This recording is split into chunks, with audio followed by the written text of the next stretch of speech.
지금 글로벌 경제를 보면요. 정말 거대한 두 힘이 맞서고 있어요.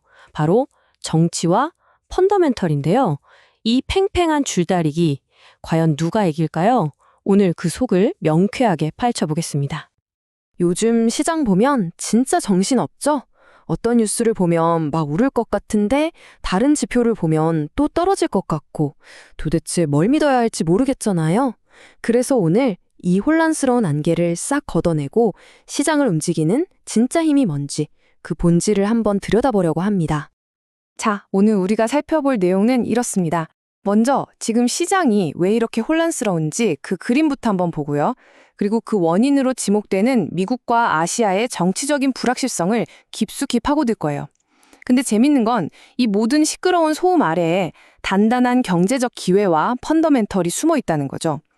마지막으로는 이 두 힘의 거대한 싸움에서 과연 최후의 승자는 누가 될지 함께 전망해 보겠습니다. 요즘 시장을 보면요. 뭐랄까, 운전대 두 개 달린 자동차 같아요. 한 명은 엑셀을 밟는데 다른 한 명은 브레이크를 밟고 있는 거죠. 신호가 정말 완전히 제각각입니다. 왜 이럴까요?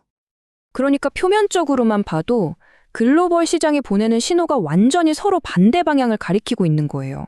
어떤 지표는 막 하늘 높은 줄 모르고 치솟는데 또 다른 지표는 바닥을 향해 뚝뚝 떨어지고 있죠. 투자자 입장에서는 정말 어디에 장단을 맞춰야 할지 그야말로 짙은 안개 속을 걷는 기분일 겁니다. 바로 이 표가 그 혼란을 아주 적나라하게 보여주는 증거입니다. 한번 보세요. 코스피나 디램 가격 같은 기술주 관련 지표들은 아주 강한 모습을 보이죠? 이건 흔들리지 않는 AI 붐이라는 펀더멘탈 덕분이에요.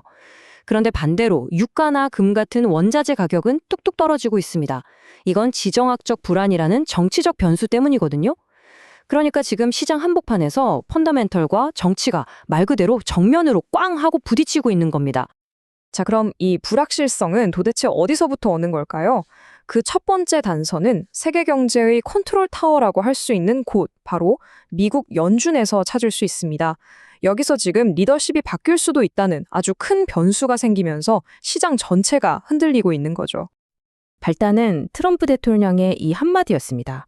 케빈 해싯을 가리키면서 잠재적인 연준 의장이 여기 와 있다고 한 거죠. 이 말 한마디에 모든 시선이 그에게 확 쏠렸어요.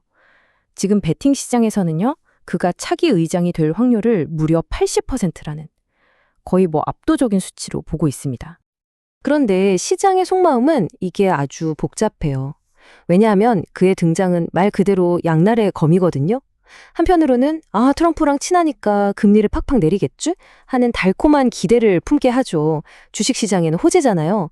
하지만 다른 한편으로는 연준 내부가 완전히 분열되고 혼란에 빠지는 거 아니냐는 그런 악몽 같은 시나리오도 걱정하고 있는 겁니다. 그리고 바로 이 차트가 시장의 그 복잡한 속내를 그대로 보여주고 있습니다. 자, 보시면 금리 인하를 기대하는 목소리가 제일 크긴 하죠. 66.6%니까요. 하지만 이걸 보세요. 다른 가능성에 베팅하는 사람들도 결코 적지 않아요. 이건 뭘 의미할까요? 바로 연준의 다음 행보에 대해 그 누구도 이거다 하고 확신하지 못한다는 뜻입니다.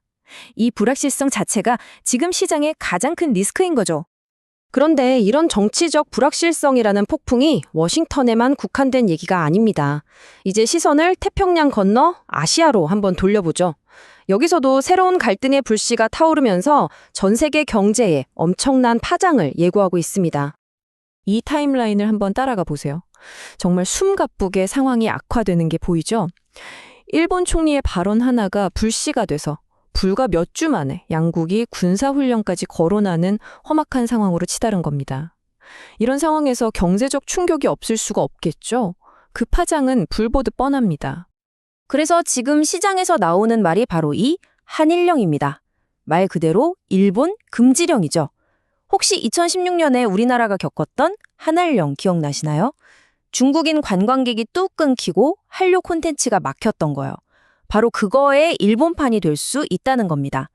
이게 일본 경제에 얼마나 큰 타격일지는 충분히 짐작이 가시죠. 그런데 재밌는 건 말이죠. 모든 위기 속에는 항상 기회가 숨어 있다는 겁니다. 지금 이 지정학적 갈등이라는 시커먼 먹구름 뒤에서 어떤 나라에게는 정말 예상치도 못했던 햇살이 비치기 시작했어요. 그 놀라운 연쇄 효과, 지금부터 한번 따라가 보시죠.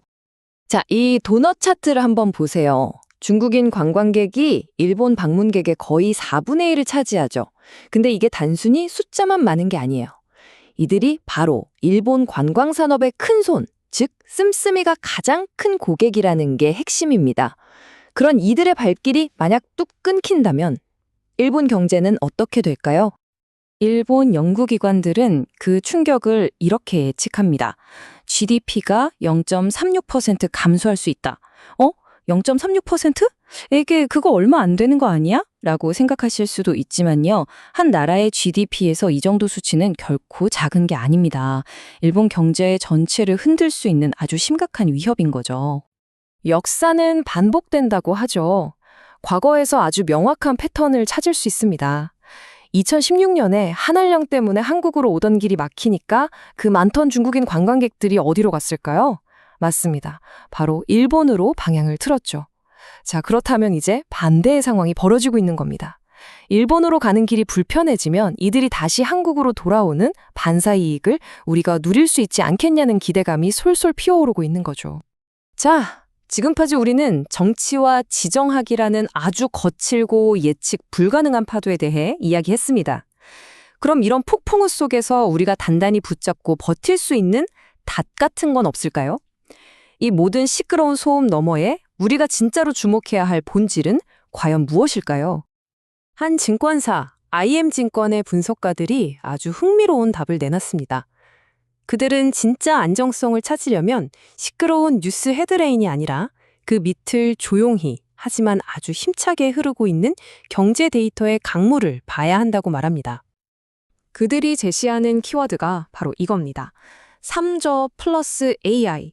이게 뭐냐면요. 먼저 3저가 낮은 금리, 낮은 유가, 그리고 낮은 신용 위험, 이 세 가지가 아주 안정적인 경제의 반석 역할을 해주고 있다는 거고요. 그리고 그 단단한 반석 위에서 AI라는 어마어마한 성장 엔진이 지금 막 쌩쌩 돌아가고 있다는 분석입니다. 정말 강력한 조합이죠. 그리고 이게 그냥 그랬으면 좋겠다 하는 희망 회로가 아닙니다. 여기 데이터가 명확하게 증명하고 있잖아요. 이 표를 좀 보세요. 세상은 온갖 정치 드라마로 시끄러운데 디램 가격으로 대표되는 AI 투자는 계속 올라가고 유가나 금리는 안정적으로 낮게 유지되고 경제의 핵심 기둥들은 이렇게 굳건하게 버텨주고 있다는 겁니다. 바로 이것이 펀더멘탈의 힘이죠. 자, 이제 모든 퍼즐 조각이 맞춰졌습니다. 우리는 오늘 우리 경제의 양쪽 끝에서 밧줄을 팽팽하게 당기고 있는 두 개의 거대한 힘, 그 정체를 확인했습니다. 한쪽에는요, 언제 어디로 튈지 모르는 예측 불가능한 정치라는 바람이 거세게 불고 있고요. 다른 한쪽에는 그 어떤 바람에도 흔들리지 않으려는 펀더멘털이라는 거대한 뿌리가 땅속 깊이 박혀 있습니다. 그래서 우리가 던져야 할 마지막 질문은 바로 이것입니다. 다가오는 2026년, 과연 변덕스러운 정치의 바람이 이 거대한 뿌리를 흔들까요? 아니면 굳건한 펀더멘털의 뿌리가 끝까지 버텨낼까요? 이 줄다리기의 승자가 앞으로 시장의 방향을 결정하게 될 겁니다. 자, 여러분이라면 과연 어느 쪽에 베팅하시겠습니까?